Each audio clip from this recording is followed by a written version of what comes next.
Speaking of Caitlin Clark, she is the Tiger Woods of the WNBA. Folks, when Caitlin Clark went out with that ankle injury a couple weeks ago, WNBA ticket prices dropped by over 100%. They went from the get-in price for an Indiana Fever game, about 90 to $100, down to $4 just because one of these players named Caitlin Clark was not in the game. WNBA viewership dropped over 50% throughout the entire week and over 75% for Indiana Fever games once Caitlin Clark was obviously out for those couple weeks. Here's the deal about the WNBA. Everybody now, since Caitlin Clark has come on the scene, has always pretended like, oh my God, I've always been interested in women's basketball. Um, no, they haven't. This is no disrespect to the WNBA and no disrespect to any of the players before her. Caitlin Clark is the WNBA. Players currently in the WNBA should get down on hands and knees and bow to their queen because Caitlin Clark is the one that has got them better viewership, better attention, better hotel arrangements, better flight arrangements, better TV deals. Do you really think the WNBA would be on Ion television with a special Friday night doubleheader if it wasn't for number 22 in the Indiana Fever? She made three back to back near logo 3 pointers, and it was the highlight of the sports weekend that was leading off most national sports talk shows. Think about that. Shows like mine, who had never even thought of mentioning the letter W next to the NBA, is what I've always said over the past year when talking about that woman behind me, my virtual background, if you're listening on YouTube, Caitlin Clark. She is the Tiger Woods effect, right? People want to talk about Rory McIlroy and all these other golfers. Tiger Woods got me to a TV screen, somebody that does not understand anything about golf, just to watch Tiger Woods swing. I never even thought about the WNBA until Caitlin Clark came on the scene. Caitlin Clark got me to a TV set to watch her do her things.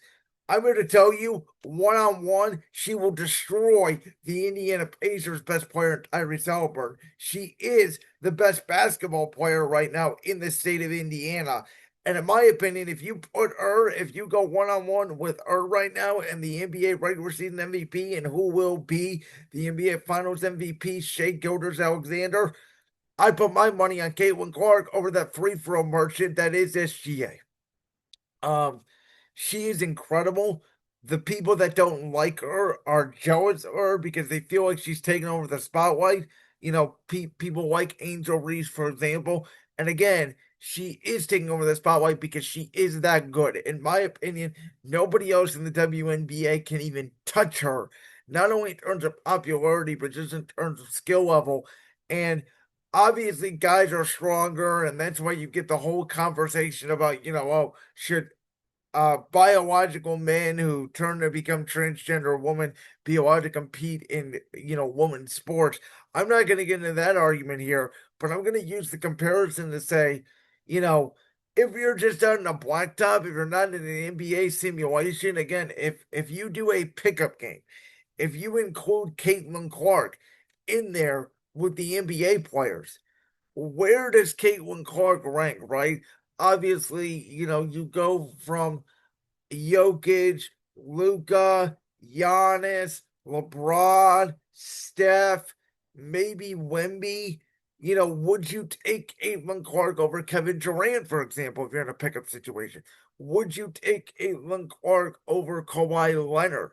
Would you take Caitlin Clark over SGA? Um, I think they're fascinating questions because her skill level rivals Steph Curry. She's a little bit taller, obviously. Um, in terms of WNBA, she's one of the tallest players in that sport. Her ability, and it's not just really her scoring, right? It's her ability to pass, it's her ability to dictate the game. She doesn't really force shots, and when she gets on, she's more Klay Thompson-esque because I've always said I thought Klay Thompson was more of a scary knockdown shooter where he could get more hot than Steph. It's just Steph always had the pretty motion. She has the Klay Thompson effect where it's like when she's locked in, when she sees the target, when she gets a couple threes going down, that basket only gets bigger. And so the WNBA game has exploded. Where in the summer now, not just baseball to talk about, we have WNBA to talk about, and it's because of this woman. And the numbers show you it is spectacular. But again, for all you people out there saying, oh my God, the WNBA is so great. I've always been a fan. This is great. No. Caitlin Clark is the reason why anybody is talking about the WNBA. And it may be harsh to say, but to be honest with you, if the WNBA did not have a TV deal, they may have well folded if this girl did not enter the sport. She single-handedly is shaping this sport. She is the Tiger Woods of the sport. She gets people to a TV screen. College basketball ratings were down this year, predictably, because she was not in it. WNBA ratings are down. Think about that. Over half of the WNBA viewership left because one person did not play. That's a bigger draw effect than what LeBron or Steph or even Michael would have. The NBA ratings were down when Michael Jordan left. They weren't down as much as when Caitlin Clark left for 2 weeks because of an injury in the WNBA. She's the best player in the state of Indiana, and you can make a case right now. The Indiana Fever, even though the Pacers are in the NBA Finals, you can make a case right now. The best overall team, basketball team in the state of Indiana is the WNBA team.